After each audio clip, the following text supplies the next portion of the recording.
İdman Araşdırmaları Mərkəzi və Yurt Media saytının təşkilatçılığı ilə 22 iyul Milli Mətbuat Günü münasibəti ilə jurnalistlər arasında Media Kuboku 2026 turniri keçiriləcək. 18-19 iyul tarixlərində Qusar Olimpiya İdman Kompleksində baş tutacaq yarışda jurnalistlər Əkinçi, Tərəqqi, Həyat və Ziya kollektivləri adı altında yarışacaqlar. Bugün isə turnirin püşkatma mərasimi keçirilib. İlk öncəyi təşkilatçılar açılış nitqi ilə çıxış ediblər. Ardınca yarımfinal mərhələsindəki cütlər müəyyənləşib. Belə ki, Tərəqqi Həyatla, Ziya isə Əkinçi ilə finala çıxmaq uğrunda mübarizə aparacaq. Turnirin təşkilatçılarından olan Yurt Media saytının baş redaktoru Murad Əliyev yarışla bağlı fikirlərini bizimlə bölüşüb.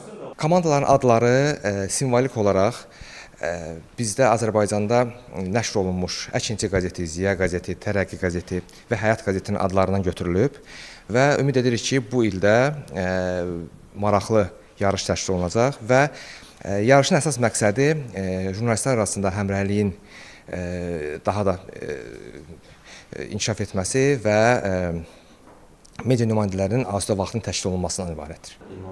Qeyd edək ki, növbəti illərdə turnirdə komanda sayının artırılması və fərqli regionlarda keçirilməsi planlaşdırılır.